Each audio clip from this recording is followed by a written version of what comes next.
of Christian armies sailing east to reclaim the Holy Land, driven by religious fervor and the ambitions of Western expansion. But few know that behind the bloody battles of the Crusades ran another more secret stream, a parallel campaign rarely recorded in official histories, a vast search for ancient knowledge and the remnants of forgotten civilizations. And the most astonishing part, many of the relics the Crusaders brought back were never displayed in churches or museums. Instead, they were locked away in the most secret archives of the Vatican, accessible only to a chosen few. The first hints of this hidden campaign do not come from official historians, but from scattered records preserved in the documents of Western esoteric societies, especially certain secret branches of the Knights Templar, the most enigmatic order of the Crusades. According to internal records held by modern Templar research groups, as early as the 12th century, the Templars were engaged in far more than banking or guarding pilgrims, as the official histories would have us believe. They also conducted organized excavations beneath sacred sites in Jerusalem, most notably around the Temple Mount. Some recovered documents, translated from ancient texts once kept in Templar commanderies in France and Portugal, describe astonishing finds, stone tablets inscribed with an unknown language, possibly linked to pre-Judaic civilizations. Manuscripts containing advanced technical and astronomical knowledge far beyond what medieval Europe possessed. Symbols and tools likely connected to Eastern mystical traditions. Most intriguing of all are the records of maps and descriptions of lost ancient lands, which some researchers associate with legends of Atlantis or other prehistoric civilizations. But why were these treasures never made public? Here lies the crux of the matter. According to indirect evidence, as the Templars grew too powerful, the Vatican, pressured by the French crown and conservative forces within the Church, launched a campaign to destroy them. Yet instead of obliterating the artifacts the Templars had gathered, many were seized and quietly transferred to the Vatican's secret archives. Records from the 14th century mention clandestine transports from fallen Templar monasteries to Rome. Some of these items are believed to have been sealed within the underground vaults of the Vatican Library. Others may have fallen into the hands of esoteric societies, where they were preserved in deep secrecy. Curiously, from the 15th century onward, waves of new knowledge began to appear in Europe, from Hermetic philosophy to esoteric science and sacred geometry, the origins of which remain largely unexplained. Some scholars believe that the Templars or their allied networks quietly leaked portions of this knowledge obtained in the East and from ancient relics.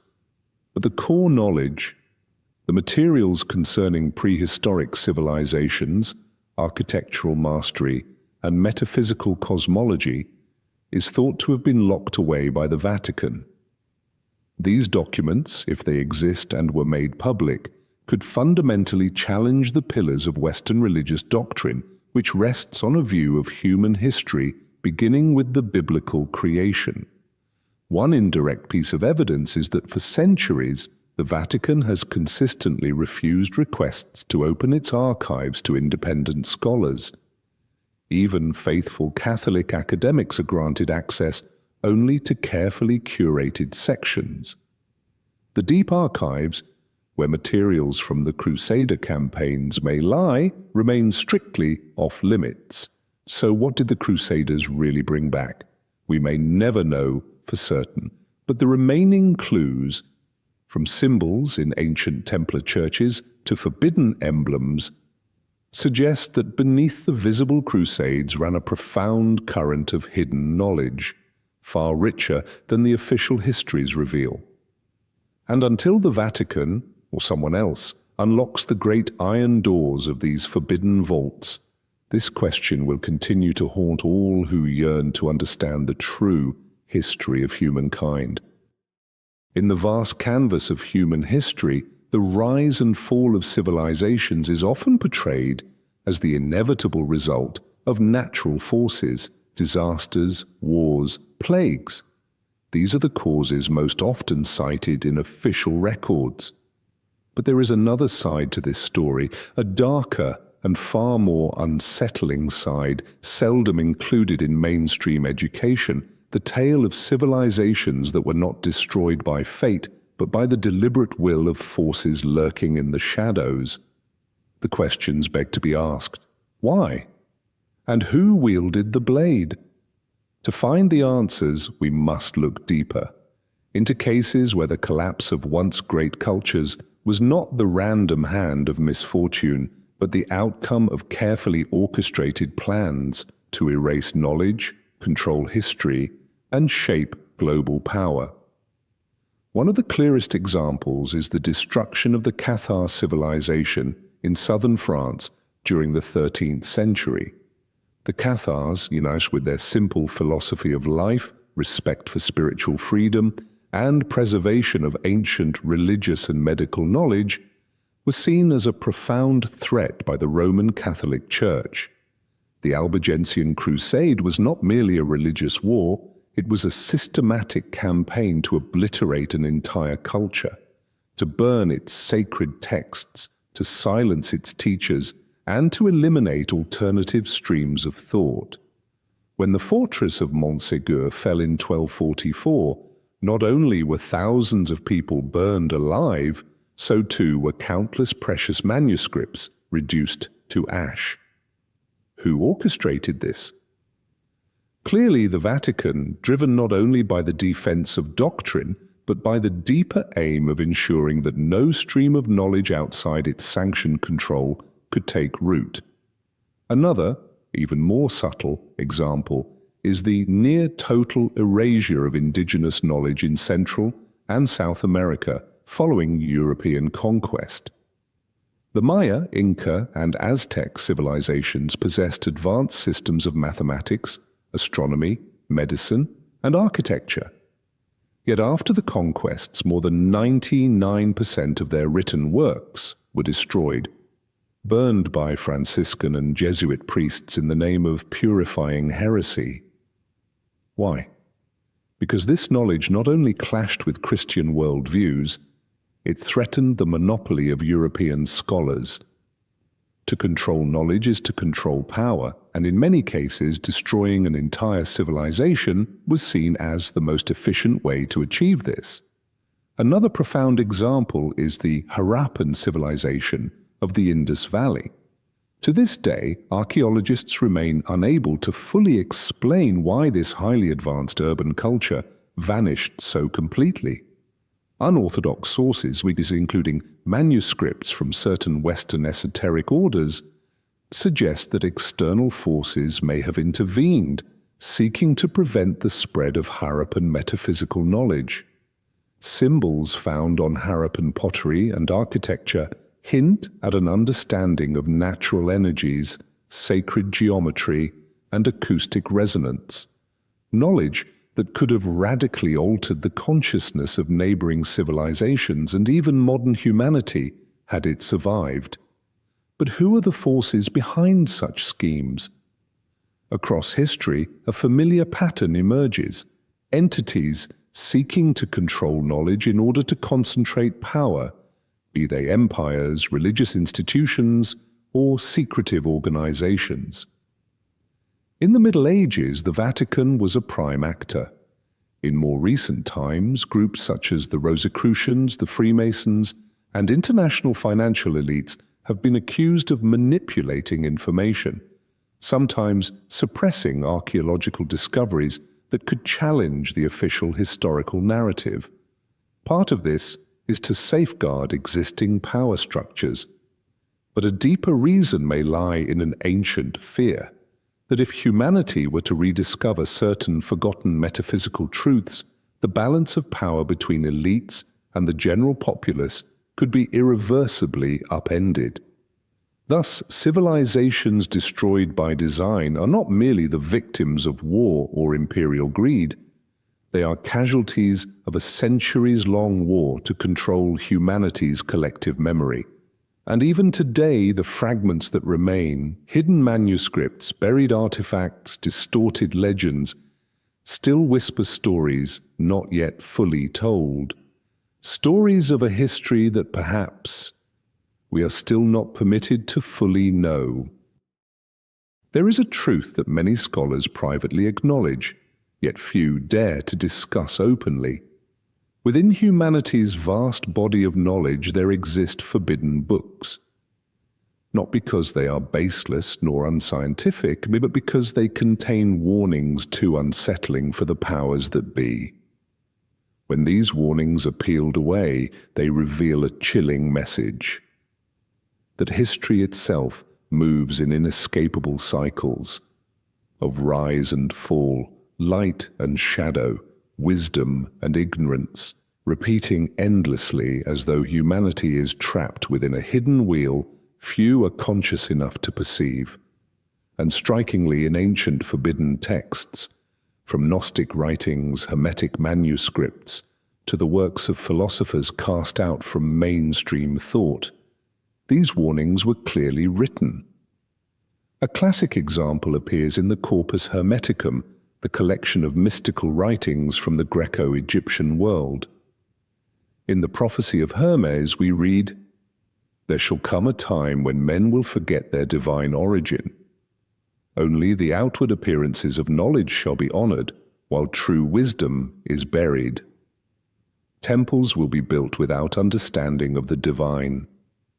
Science shall progress, yet lack wisdom, and the world will spiral toward destruction through its own arrogance."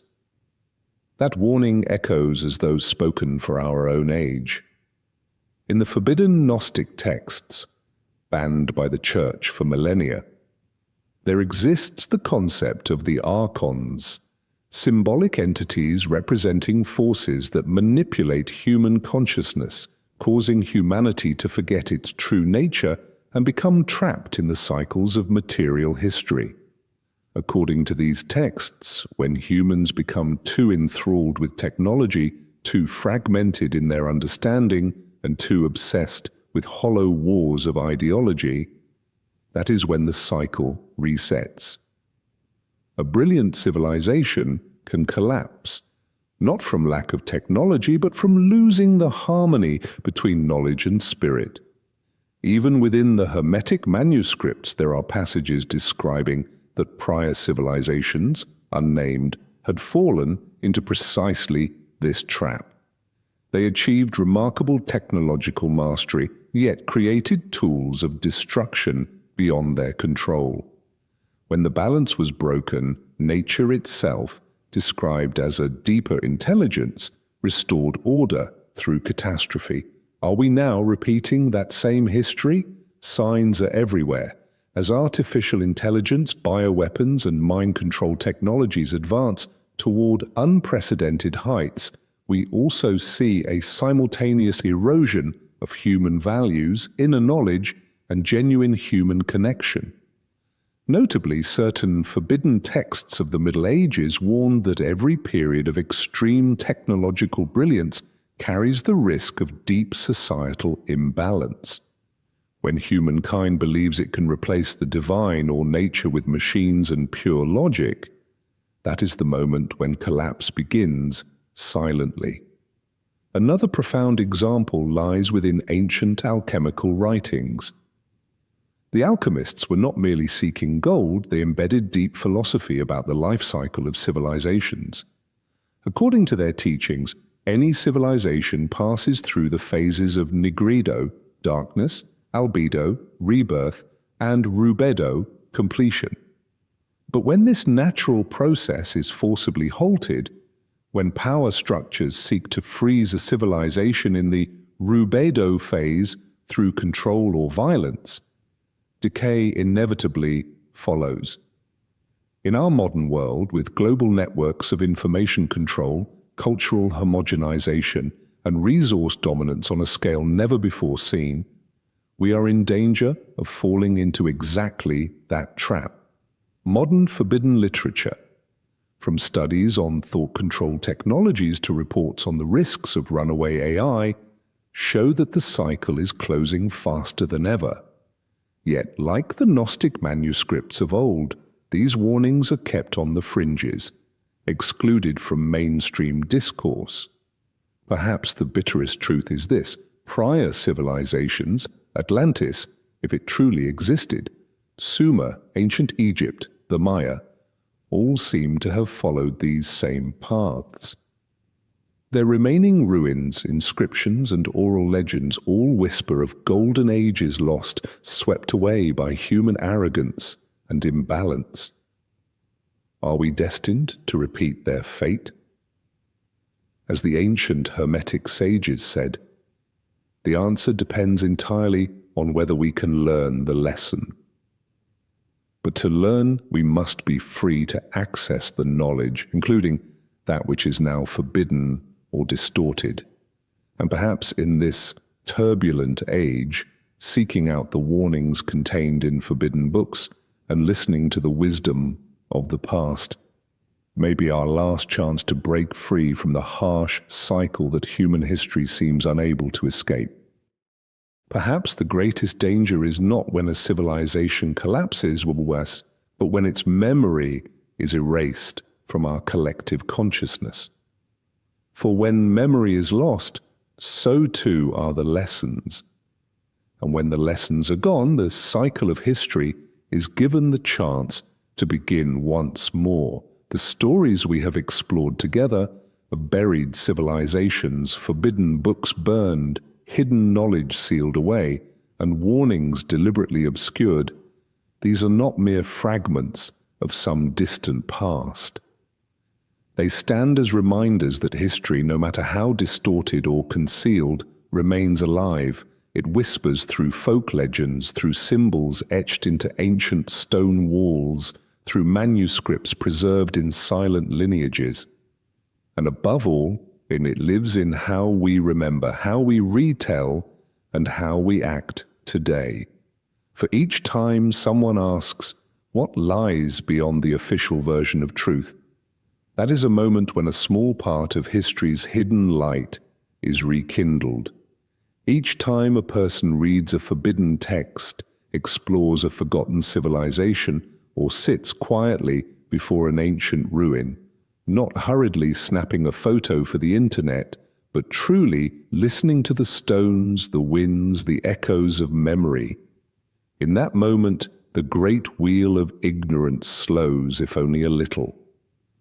But this is no easy task, for the forces that seek to control memory remain strong. They shape our education systems, dominate the media, and even influence the way we think about what history is meant to be. They would have us believe that stories outside the mainstream are mere conspiracies, that ancient knowledge is mere myth, and that nothing exists beyond the polished surface of the officially approved historical narrative. Yet you and I, having journeyed this far together, can sense a deeper truth. There are too many puzzle pieces that do not fit within the story we were taught. Too many traces have been deliberately obscured. Too many warnings have been quietly ignored. And if we do not choose to speak of these stories, they may truly vanish. But history does not die, as long as there are those willing to tell it, those willing to listen, and those willing to question. So when you turn off this video, take a moment to look again at those old maps, those ancient statues, those faded pages you may have once glanced at without a second thought. Perhaps some small symbol, some forgotten mark, might lead you toward a new path of discovery. And when someone tells you that history has only one version, smile. Because after this journey, you now know history is always layered, multidimensional, and alive in hidden currents, waiting for those who truly listen.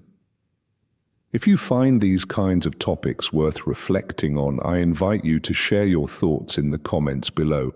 I would love to read your insights and questions. For it is those very questions that keep this conversation alive. And if you wish to continue exploring these forgotten corners of our past, feel free to subscribe to the channel. There are many more deep, thought-provoking stories still waiting to be told, because history does not die. It waits for someone to bring its light forth once more. Hey guys, tonight we begin a journey into one of history's most elaborate deceptions. A con game so masterful, so perfectly disguised, that it fooled entire civilizations for over 1,000 years.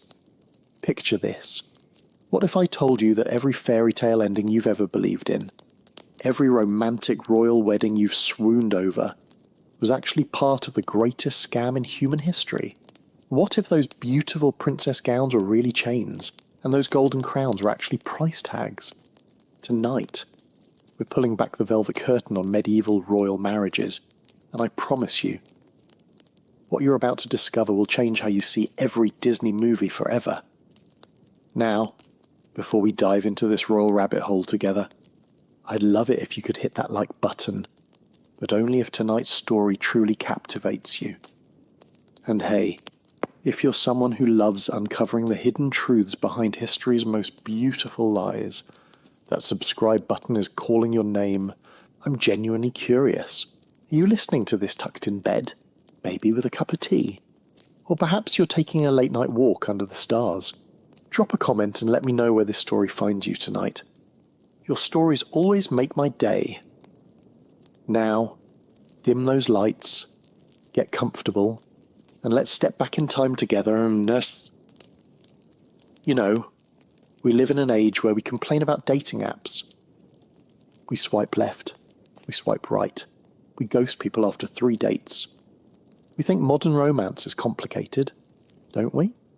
But imagine if your parents could legally sell you to a complete stranger when you were still learning to walk. Imagine if your first kiss was scheduled by a diplomatic committee, and your wedding night was a public spectacle witnessed by dozens of strangers.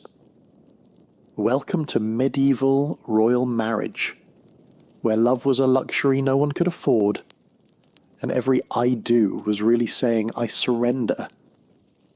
Here's what they don't teach you in history class. Medieval royal marriages weren't romantic unions. They were business mergers. They weren't about finding your soulmate. They were about expanding your empire. And the bride? She wasn't a princess finding her prince. She was inventory being transferred from one warehouse to another. Let me paint you a picture that'll make your skin crawl. In 1160, a little girl named Margaret was born in Scotland. She was beautiful, they said. Sweet-natured. She probably loved playing with dolls, maybe chasing butterflies in the castle gardens. Normal kid stuff, right? But by the time Margaret turned 3 years old, she was already engaged to be married. Not to another child, mind you. To Henry, the young King of England, who was already a grown man planning military campaigns. 3 years old, and her entire future was sold and sealed with a handshake between 2 men who probably couldn't even pronounce her full name correctly. This wasn't unusual. This was Tuesday. See, here's the thing about medieval royal families. They didn't see their children as children. They saw them as assets.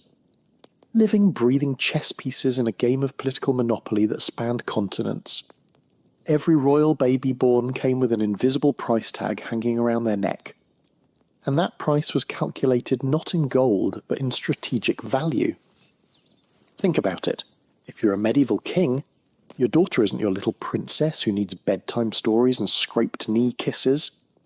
She's your most valuable trading card.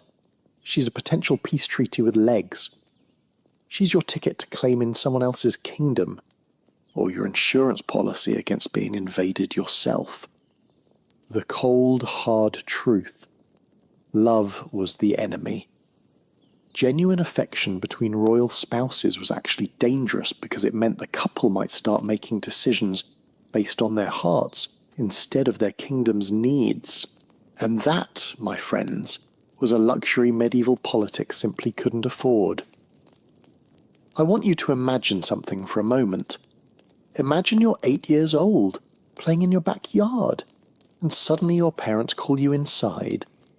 "Sweetie," they say, "we've got wonderful news.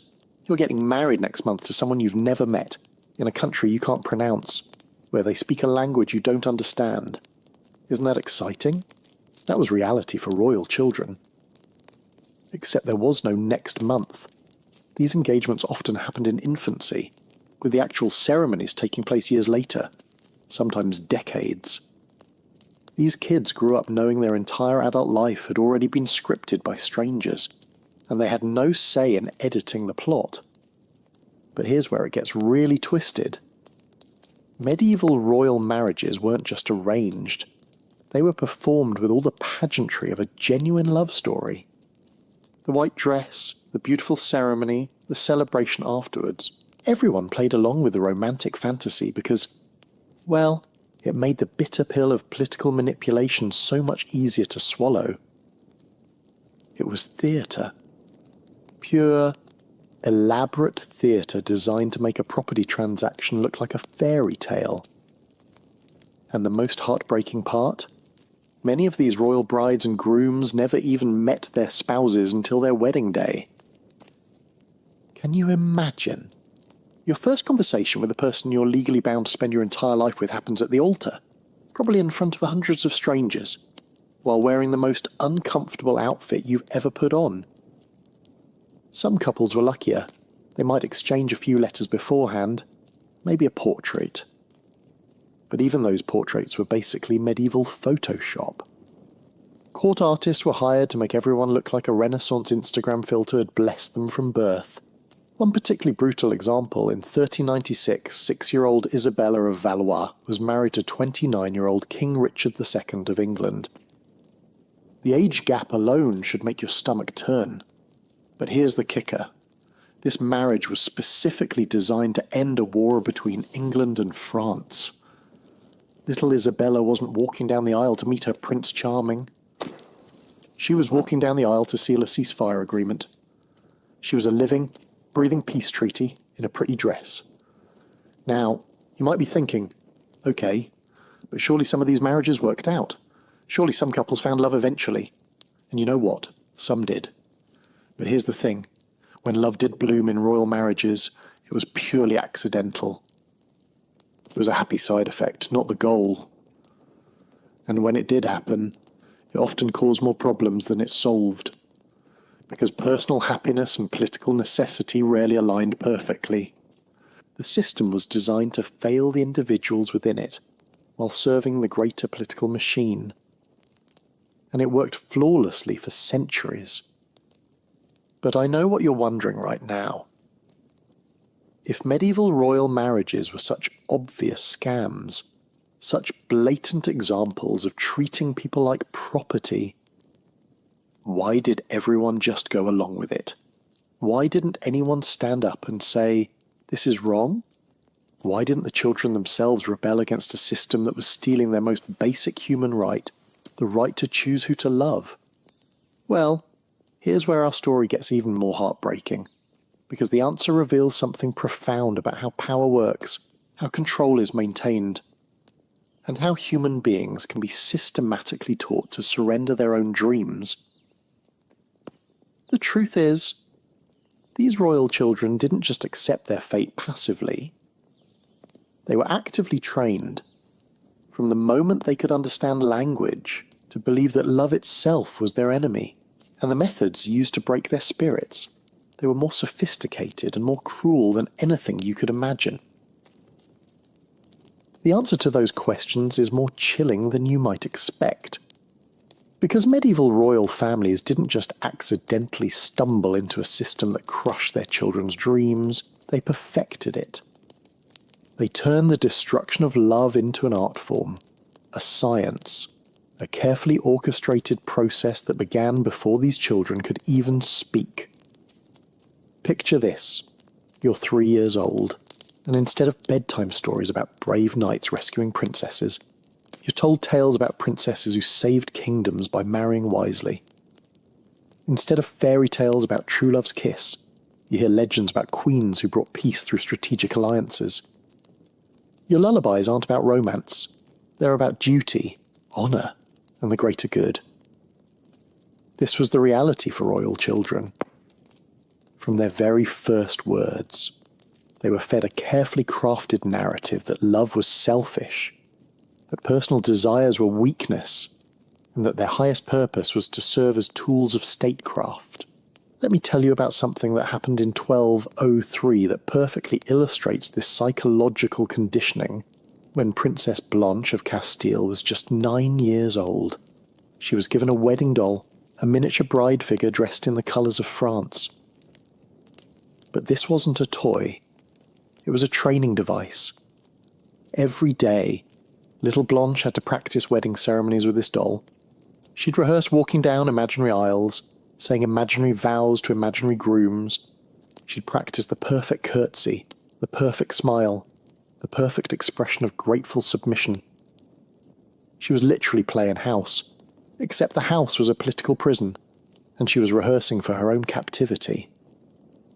The genius of this system, and yes, I'm using the word genius in the most twisted way possible, was that it made the children complicit in their own emotional destruction. They weren't just victims. They were trained to be enthusiastic participants in their own sacrifice. But here's where it gets even more sophisticated.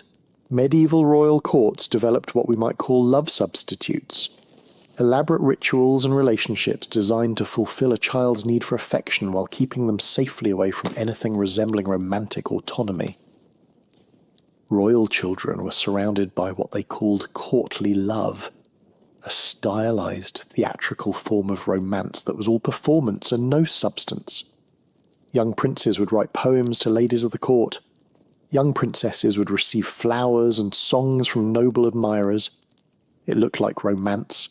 It felt like romance. But it was completely safe because everyone understood it was just a game. It was like giving a hungry person a plastic apple. It satisfies the visual craving without providing any actual nourishment. Princess Eleanor of Brittany wrote in her diary, which survived in a convent archive, about her confusion over these courtly rituals.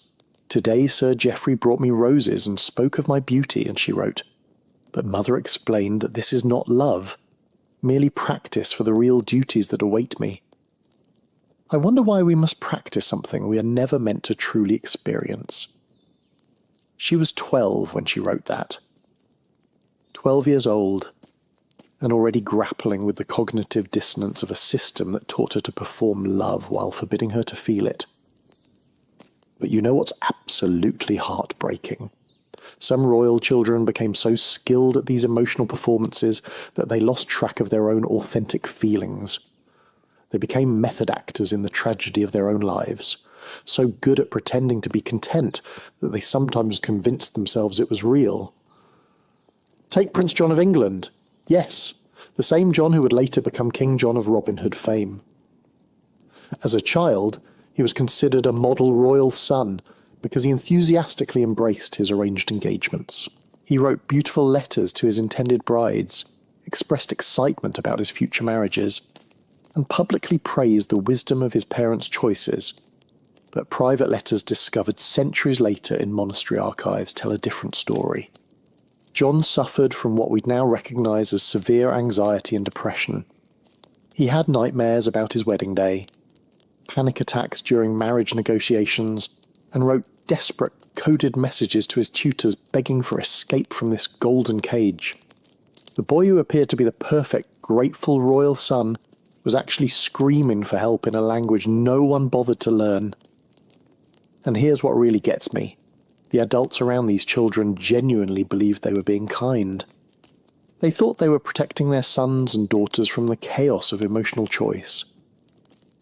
Medieval philosophy taught that strong emotions were literally dangerous to one's health and soul. Love, they believed, made people irrational, unpredictable, and therefore unfit to rule. King Louis VII of France wrote in a letter to his brother, "I save my children from the burden of passion, as I would save them from plague or poison. Better they should live in peace without love than die in chaos with it." He wasn't being cruel. He was being what he thought was protective. But what he didn't understand was that by removing love, he wasn't creating peace. He was creating a different kind of chaos. The chaos of living a life that never felt fully real. Now, you might be wondering, didn't any of these children fight back? Didn't anyone refuse to go along with the program? And here's where our story takes a fascinating turn. Because some did rebel. But their rebellions revealed just how deeply the system had infiltrated their psyches. When royal children did resist their arranged marriages, they rarely argued for the right to choose their own partners. Instead, they asked for better arranged marriages, or they begged to enter religious life where marriage could be avoided altogether. They'd been so thoroughly convinced that love was impossible for people like them that they couldn't even imagine it as an option worth fighting for. Princess Constance of Antioch provides a perfect example. In 1130, at age 15, she staged what historians call the most dramatic royal rebellion of the 12th century. She barricaded herself in her chambers, refused to eat, and declared she would never submit to matrimonial slavery. Sounds like a love rebellion, right? But when negotiators finally got her to explain her demands, she wasn't asking for the right to marry for love. She was asking for the right to choose which strategic marriage would best serve her kingdom's interests. She'd been so thoroughly trained to think politically that even her rebellion was framed in terms of statecraft. She literally couldn't conceive of marriage as anything other than a political transaction. The system had succeeded in making her forget that any other kind of union was even possible. But here's what the royal families didn't count on. Human nature is remarkably stubborn. Love, it turns out, is like water. If you try to block it completely, it finds the most unexpected ways to seep through the cracks. And when it does break through in a medieval royal court, the results could be absolutely explosive. Some princes and princesses did fall in love deeply, desperately, dangerously in love. And when that happened, they faced a choice that would define not just their own lives, but the entire course of European history: surrender to the system that had shaped them since birth, or risk everything for the radical act of choosing their own hearts. As we're about to discover, when royal love became rebellion, it didn't just change individual lives. It toppled kingdoms, started wars, and rewrote the very rules of power itself. Because it turns out that love, when it's been suppressed long enough, doesn't just whisper when it finally breaks free, and it roars. And medieval Europe was about to learn just how loud that roar could be. That roar we talked about, it first echoed through the stone halls of Windsor Castle on a cold February morning in 1464, when 18-year-old King Edward IV of England did something so shocking, so absolutely unthinkable, that it sent tremors through every royal court in Europe. He fell in love. Real, genuine, head over heels, can't eat, can't sleep love. And then he did something even more scandalous. He acted on it. Edward was supposed to marry a French princess. The negotiations had been going on for months. Treaties were being drafted. Dowries calculated. But Edward had a problem. He'd met Elizabeth Woodville, a widow with 2 children who was absolutely, completely, politically useless to him. She couldn't bring him a single acre of land, not one military alliance, not even a decent trade agreement. She was just beautiful and kind. And when she laughed at his jokes, he felt something he'd never experienced before. The pure, terrifying joy of being liked for himself, not for his crown. So, what did Edward do? He married her in secret. At dawn, with only her mother and a priest as witnesses, the King of England literally snuck out of his own castle to elope like a lovesick teenager, knowing full well it could cost him his throne. When the news broke, the reaction was swift and absolutely brutal. The French ambassador wrote to his king, "The English have gone mad. Their boy king has confused his kingdom for a romance novel." Parliament seriously considered declaring Edward mentally unfit to rule. His own mother publicly stated she wished she'd never given birth to him. But here's what makes Edward's story so fascinating. He didn't just defend his choice, he celebrated it. At his official wedding announcement, he stood before the entire court and said something that no medieval king had ever dared to say: "I have married for love, and I would rather be a happy commoner than a miserable king." The silence that followed was so complete that courtiers later described it as the sound of an entire worldview cracking. Because Edward had just committed the ultimate royal crime, he'd suggested that personal happiness might be more important than political duty. He'd chosen his heart over his kingdom. And somehow, the kingdom didn't collapse. England didn't fall into chaos. The sun still rose the next morning, and that terrified the other royal families of Europe more than any military threat ever could. But Edward's love rebellion was just the beginning. Once that crack appeared in the system, other royal hearts began to follow the light seeping through. And some of their stories will make you believe in the power of love to literally reshape the world. Take Prince Pedro of Portugal. In 1355, he was arranged to marry Constanza of Castile for obvious political reasons. But Pedro had already fallen desperately in love with Inés de Castro, a Spanish noblewoman who served in Constanza's court. The situation was impossible. Pedro couldn't break his engagement without starting a war. But he also couldn't marry Constanza while his heart belonged to someone else. So he found a third option that nobody saw coming. He married Constanza as planned, but he also secretly married Inés in a clandestine ceremony. He literally committed bigamy for love, creating the most complicated royal love triangle in medieval history. When both marriages were discovered, the political fallout was immediate and devastating. Constanza's family declared war. Pedro's father, King Afonso, ordered Inés to be executed for corrupting the royal bloodline. The Spanish courts called for Pedro to be disinherited, but Pedro's response was so romantic, so utterly devoted, that it's become legend. When he became king after his father's death, his first royal act was to have Inés's body exhumed and crowned as Queen of Portugal. He forced the entire court to kneel and pay homage to her corpse, declaring that death cannot diminish the throne of love. It sounds macabre, but to Pedro, it was the ultimate romantic gesture. He was saying, "I don't care if you think love is weakness. I don't care if you think I'm crazy. This woman was my queen in life, and she'll be my queen in death, and your politics can't change that." The story spread across Europe like wildfire. Suddenly, royal courts everywhere were whispering about the Portuguese king who chose love over sanity, who crowned a corpse rather than deny his heart. Some called him mad, others called him magnificent, but everyone called him memorable. And here's what's absolutely fascinating. Pedro's reign was actually remarkably successful.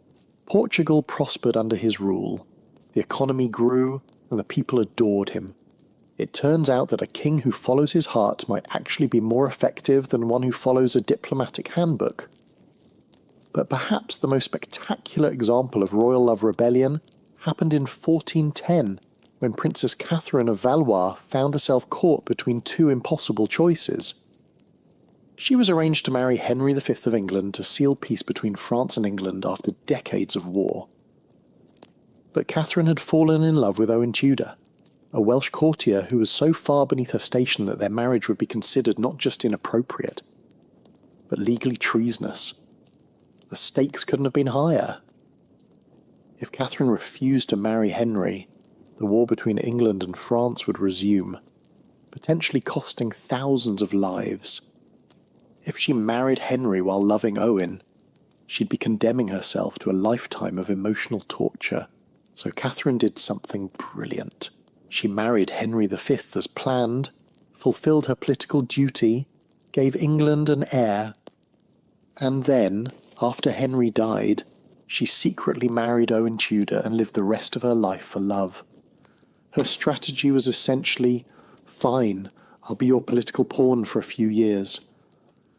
But then I'm taking my life back. And it worked. Her secret marriage to Owen Tudor produced children who would eventually found the Tudor dynasty, meaning that some of England's greatest monarchs, including Henry VIII and Elizabeth I, descended from a love marriage that was supposed to be impossible. Catherine literally changed the course of English history by refusing to let politics permanently crush her heart. But these love rebellions didn't just affect individual lives. They started a revolution in how medieval society thought about marriage, choice, and the relationship between personal happiness and social duty. Because when royal children started choosing love over politics, it sent a message to every other young person in the kingdom. Maybe you don't have to accept the life other people plan for you either. Suddenly, merchant families were allowing their children more say in marriage choices. Noble houses were considering compatibility alongside dowries. The idea that love might be a legitimate factor in life, decisions started spreading through medieval society like a love song. But the established powers didn't give up without a fight. The more royal children rebelled for love, the more elaborate and cruel the system's responses became. And what happened next reveals just how far medieval institutions would go to maintain control over young hearts. Because if you think the training we talked about earlier was intense, wait until you hear about the lengths royal families went to when they realised their children were starting to fight back. The countermeasures they developed were so sophisticated, so psychologically devastating that they make modern propaganda look like amateur hour. And the children caught in this escalating war between love and power, they were about to face choices that no human being should ever have to make. Those impossible choices began to materialise almost immediately after Edward IV's love rebellion sent shockwaves through medieval Europe. The royal establishments across the continent realised that they were facing their worst nightmare.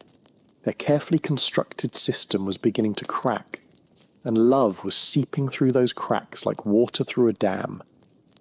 Their response was swift, systematic, and absolutely ruthless. Welcome to what I call the medieval dating app from hell. Except this wasn't about finding love. It was about preventing it so thoroughly that royal children would never even dream of Edward IV's rebellion. You see, the old system had a fatal flaw. It allowed royal children to meet potential love interests at court, at ceremonies, during diplomatic visits. Those chance encounters, those stolen glances across a banquet hall, those conversations during a dance, they were creating exactly the kind of emotional connections that led to disasters like Edward's secret wedding. So the royal families got creative. Terrifyingly creative. In 1470, just 6 years after Edward's scandalous marriage, the French court implemented what they called the Portrait Protocol. From that point forward, royal children weren't allowed to meet their intended spouses until the actual wedding day. Instead, they would be shown painted portraits and given written descriptions of their future partners. But here's where it gets diabolical. These portraits were essentially medieval propaganda pieces designed to make the children fall in love with the political arrangements rather than actual people. Princess Anne of Brittany's experience perfectly illustrates how this system worked. In 1488, when she was 11 years old, she was shown a portrait of Maximilian of Austria, her intended husband. The painting depicted a handsome, noble-looking man with kind eyes and a gentle smile. Anne was also given a beautifully written letter, supposedly from Maximilian, expressing his excitement about their future together and his admiration for her intelligence and beauty. Anne spent 3 years writing letters to this portrait, essentially falling in love with a fantasy. She developed elaborate daydreams about their life together, planned their conversations, even practiced what she would say when they finally met. The reality, when Anne finally met Maximilian on her wedding day, she discovered that the portrait had been painted 20 years earlier when he was young and attractive. The real Maximilian was now middle-aged, overweight, and suffering from what medieval physicians called melancholia, basically severe depression. The romantic letters. They'd been written by professional scribes who specialised in creating fake romantic correspondence. Anne had been catfished by the entire medieval political system. But the portrait scam was just the beginning. Royal courts began developing what we might call emotional isolation protocols, designed to prevent their children from forming any meaningful relationships that might compete with arranged marriages. Take the case of Prince Charles of Anjou in 1485. When Charles turned 14, the age when medieval boys typically began forming friendships and romantic interests, his father implemented something called the rotation system. Charles was never allowed to spend more than 2 weeks in the same location. He'd stay at one castle for a fortnight, then be moved to another, then another, then another. The official reason? To broaden the young prince's education and understanding of his future territories. The real reason? To prevent him from forming any lasting emotional bonds with anyone. Every time Charles started to connect with someone, a fellow page, a young lady of the court, even a mentor figure, he'd be whisked away before the relationship could deepen. Charles's private tutor wrote in a letter that survived in monastery archives, "The young prince has become like a ghost in his own life, present but never truly settled anywhere. He speaks to no one with real intimacy, trusts no one with his thoughts, and seems to believe that all human connections are temporary by nature." They had successfully trained a prince to be emotionally numb. Mission accomplished. But perhaps the most sophisticated manipulation involved what courts called compatibility theatre. This was the practice of staging elaborate romantic scenarios to make arranged marriages feel like love stories. Here's how it worked. Let's say Princess Isabella was arranged to marry Prince Ferdinand. Months before they met, both children would be told carefully crafted stories about their destined partner. Isabella would hear about Ferdinand's bravery, his kindness, his noble character. Ferdinand would hear about Isabella's beauty, her wit, her gentle nature. Then, when they finally met, the meeting would be orchestrated to feel magical and spontaneous. They'd accidentally encounter each other in a garden. Ferdinand would happen to recite poetry that Isabella had been told was his favourite. Isabella would coincidentally be wearing a colour that Ferdinand had supposedly mentioned loving. Every conversation was scripted. Every spontaneous moment was planned. Every shared interest was artificially manufactured. The children weren't falling in love with each other. They were falling in love with an elaborate theatrical production. The genius of this system was that it gave royal children the feeling of choosing their own partners, while keeping them completely within the bounds of political necessity. They felt like they were experiencing real romance, while actually being manipulated more thoroughly than ever before. Princess Joanna of Castile fell victim to perhaps the most elaborate version of this scam in 1496.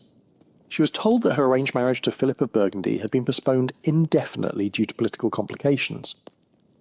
Meanwhile, she began receiving anonymous love letters from a mysterious admirer who seemed to understand her perfectly, who shared her interests in music and poetry, who made her feel seen and valued for who she truly was. Joanna fell deeply in love with her anonymous correspondent. She spent months writing passionate responses, sharing her deepest thoughts and dreams. She felt like she was experiencing the kind of pure spiritual connection that transcended political arrangements. Then, on her wedding day, she discovered that Philip of Burgundy had been her mysterious correspondent all along. The entire romance had been a setup designed to make her political marriage feel like a love story. Joanna's reaction reveals just how psychologically devastating these manipulations could be. Instead of feeling grateful for the elaborate effort to help her love her arranged husband, she felt betrayed and violated. In her diary, she wrote, "They have stolen not just my choice, but my very capacity to trust my own feelings. How can I believe in any emotion when I know it might be another performance designed for political purposes? She'd been so thoroughly manipulated that she could no longer distinguish between authentic feelings and manufactured ones. But you know what's absolutely fascinating? Even these sophisticated psychological manipulations couldn't completely crush the human spirit's need for authentic connection. Some royal children began developing what we might call emotional resistance strategies. They created secret languages, hidden friendships, covert ways of maintaining real human connections despite the system's attempts to isolate them. Some princesses would communicate their true feelings through flower arrangements. A yellow rose meant "I'm lonely." White lilies meant "I'm afraid." Red poppies meant "I remember what real love feels like." Some princes developed elaborate coded correspondence systems, writing letters that looked like formal diplomatic communications but actually contained personal messages hidden in specific word choices and letter spacing. They were essentially running underground emotional railways, smuggling authentic feelings through a system designed to eliminate them entirely. And here's where the story takes another fascinating turn. Because as these medieval dating app manipulations became more sophisticated, they started to backfire in unexpected ways.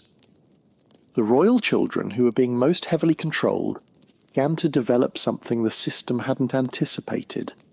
They became expert at detecting lies, manipulation, and emotional fraud. They had been so thoroughly trained to recognize fake romance that they became incredibly skilled at identifying the real thing when it appeared. And when that happened, when a genuinely authentic connection broke through all the elaborate defenses, well, let's just say that a royal child who spent their entire life surrounded by emotional fakery knows the value of the real thing when they find it, and they're willing to risk everything to protect it. When that real thing finally appeared, it created some of the most legally complex and financially devastating documents in medieval history. Because here's what nobody talks about when they romanticize royal weddings. The paperwork behind these marriages was more complicated than modern corporate mergers, and infinitely more binding. Let me show you just how insane these marriage contracts really were by walking you through one that almost started World War Medieval. In 1469, the marriage contract between Isabella of Castile and Ferdinand of Aragon wasn't just a wedding agreement. It was a 47-page legal document that essentially redesigned the map of Spain. And when I say 47 pages, I'm talking about dense, handwritten, medieval script that would make modern tax law look like a children's book. Page 1 covered the basics. Who was marrying whom, when, and where. Pages 2 through 15 dealt with the dowry, but this wasn't just here's some golden land. Isabella's dowry included entire cities, trading routes, mining rights, fishing territories, and something called future conquest rights, which basically meant Ferdinand would own half of any land Isabella might conquer later in life. Talk about ambitious wedding planning. But pages 16 through 31, that's where things got really wild. These pages covered what we might call genetic futures trading, detailed specifications about which children would inherit what, how many sons needed to be produced to secure the alliance. What would happen if Isabella died in childbirth? What would happen if Ferdinand died in battle? And even contingency plans for what would happen if both of them died but left pregnant mistresses. Yes, you heard that right. Medieval marriage contracts included provisions for hypothetical children from extramarital affairs. They were planning for infidelity before the couple had even said, "I do." Pages 32 through 40 covered military obligations. When Isabella married Ferdinand, she wasn't just gaining a husband, she was contractually obligating her entire kingdom to provide military support for any wars Ferdinand might start for the rest of his life. Ferdinand, in turn, was legally bound to defend Isabella's territories, even if it meant bankrupting his own kingdom. Imagine signing a marriage certificate that automatically enrolled your entire family in your spouse's future fights. Honey, I love you so much I'm willing to commit my father's army to whatever conflicts you might stumble into over the next 40 years. And the final 15 pages? Those dealt with what medieval lawyers called dissolution impossibilities, essentially an encyclopedia of reasons why this marriage could never ever be undone, no matter what happened. Adultery, incompatibility, religious differences, political disagreements. Even if one spouse tried to assassinate the other, none of it mattered. The contract was more permanent than death itself. But here's what makes Isabella and Ferdinand's contract absolutely fascinating. It was considered relatively simple by medieval standards. Let me tell you about the marriage contract that nearly broke the medieval legal system entirely. In 1453, Margaret of Anjou's marriage to Henry VI of England required a team of 12 lawyers working for 8 months just to draft the agreement. The final contract was 89 pages long and included provisions so complex that they're still being debated by legal historians today. Margaret's dowry wasn't just property, it included what the contract called theoretical territories, meaning land that didn't exist yet but might be conquered in the future. Henry VI was essentially agreeing to marry Margaret in exchange for the possibility that maybe someday her family might win some wars and give him the hypothetical spoils. It was like getting married for Bitcoin when Bitcoin was still just a sketch on someone's napkin. But the truly insane part was the emotional performance clauses. Margaret's contract legally required her to appear happy in public, to speak positively about Henry in all correspondence, and to demonstrate marital affection in accordance with royal dignity at all public functions. They literally wrote mandatory happiness into the marriage contract. Margaret could be miserable in private, but her public joy was a legal obligation with specific financial penalties for non-compliance. The contract specified that if Margaret appeared melancholy, sullen, or insufficiently enthusiastic at public events more than 3 times per year, Henry's family could demand financial compensation from her dowry. They essentially put a price tag on fake smiles. Imagine having your emotional performance monitored by lawyers and accountants. Sorry, Your Majesty, but you've exceeded your annual sadness quota. That'll be 500 gold pieces and a written apology to the kingdom. Now, you might be thinking these contracts were just extreme examples from particularly dysfunctional royal families. But the truth is, every single royal marriage in medieval Europe involved similarly complex negotiations. The difference was just how openly they acknowledged the business nature of the transaction. Some families tried to maintain romantic pretenses by burying the brutal, contractual details in flowery language. Princess Anne of Bohemia's 1382 marriage contract to Richard II of England described her dowry as tokens of familial affection and hopes for future happiness. But when you read the fine print, those tokens included 15 castles, 6 entire towns, exclusive mining rights to 3 silver deposits, and legal ownership of any children she might have with anyone other than Richard. They were essentially saying, here's a romantic gift of massive territorial control and reproductive ownership rights. Isn't love beautiful? Other families went the opposite direction and treated marriage contracts like military treaties. The 1385 marriage agreement between John of Gaunt and Constance of Castile read more like a war plan than a wedding announcement. The couple's emotional relationship was mentioned exactly once, in a single sentence that basically said, the parties agree to maintain cordial personal relations sufficient to produce male heirs. Everything else was about troop movements, taxation rights, and strategic positioning for future conflicts. John wasn't marrying Constance. He was entering into a military alliance that happened to include periodic reproductive obligations. But here's what's absolutely mind-bending about these contracts. They often included clauses that would seem insane even by modern business standards.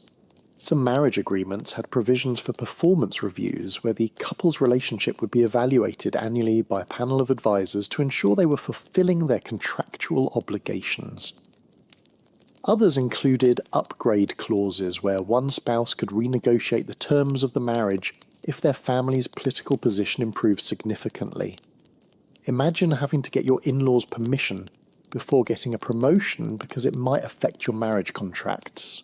And my personal favourite, some contracts included compatibility guarantees, where families could demand partial refunds of dowries if the married couple turned out to be temperamentally unsuited for productive collaboration.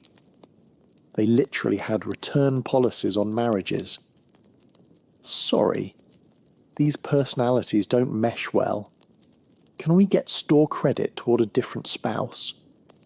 The complexity of these contracts created an entire industry of medieval marriage lawyers who specialised in nothing but royal wedding negotiations. Some of these lawyers spent decades working on single contracts, becoming experts in the most minute details of territorial law, inheritance customs, and diplomatic protocol. There's a surviving letter from one such lawyer, Master Guillaume de Nogent, where he complains to a colleague, "I have spent 3 years negotiating the precise definition of marital affection for the Burgundy alliance.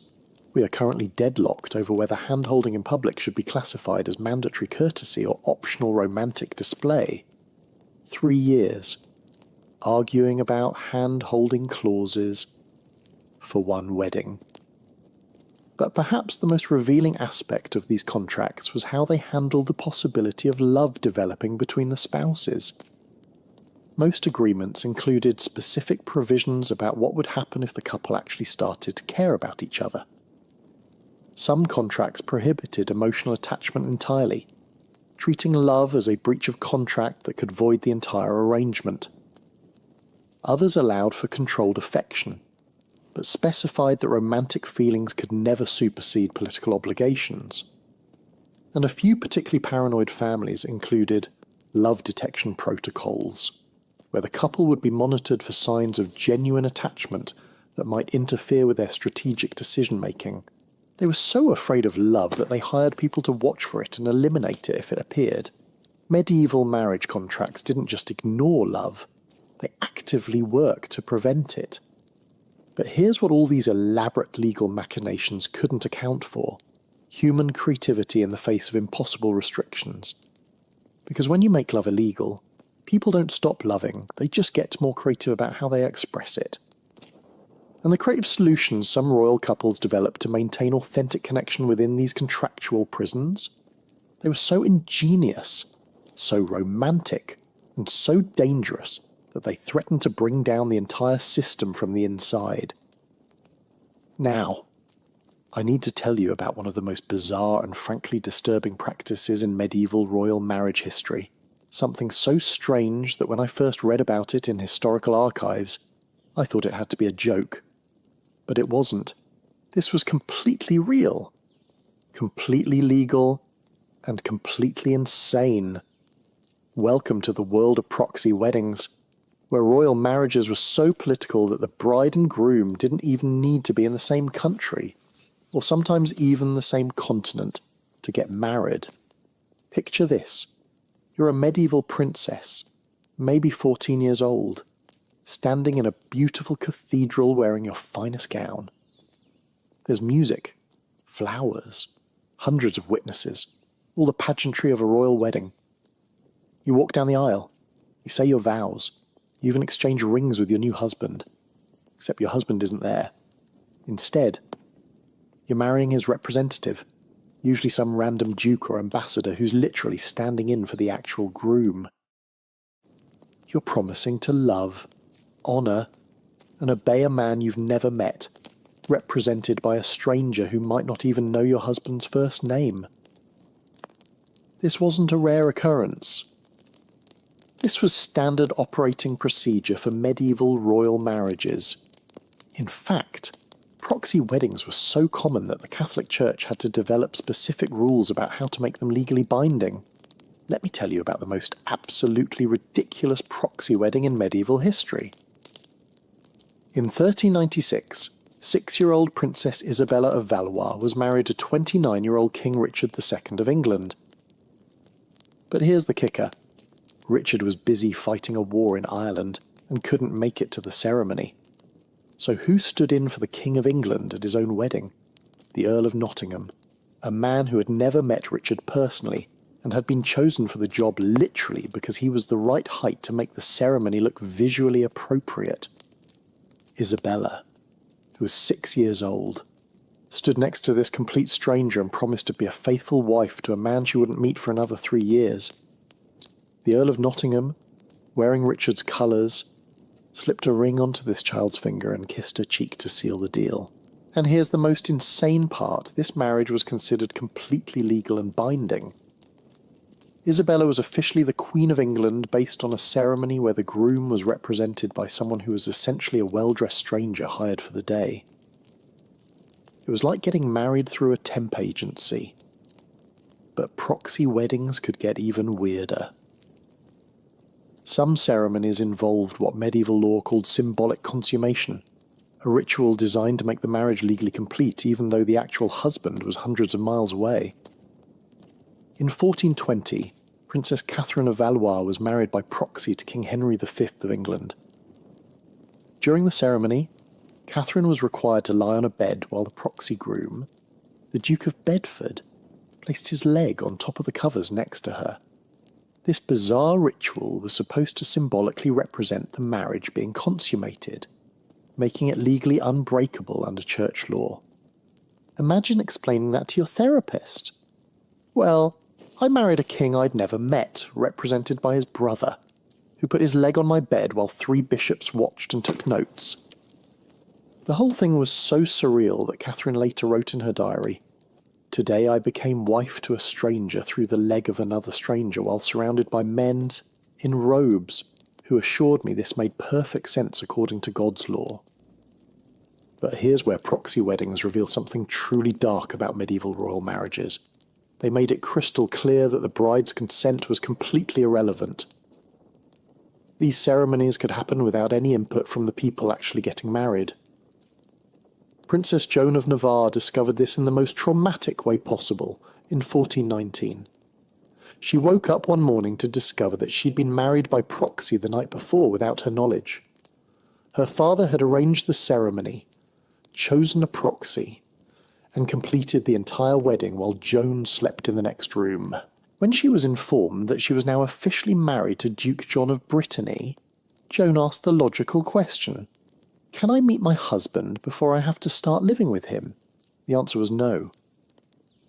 Joan was told that meeting her husband before joining him in Brittany would be inappropriate, since she was now a married woman and needed to maintain proper dignity. So Joan was shipped off to Brittany to begin married life with a man whose face she had never seen, whose voice she had never heard, whose personality was a complete mystery to her. Her first conversation with her husband happened when she arrived at his castle and introduced herself as his wife. "Hello, I'm Joan, your wife. Apparently we got married last week." Surprise! But perhaps the most elaborate proxy wedding scam involved Princess Margaret of Scotland in 1469. Margaret was arranged to marry Charles the Bold of Burgundy, but Charles was notorious for being, well, completely insane. His own family was embarrassed by his erratic behaviour, and several previous marriage negotiations had fallen through when potential brides' families discovered just how unstable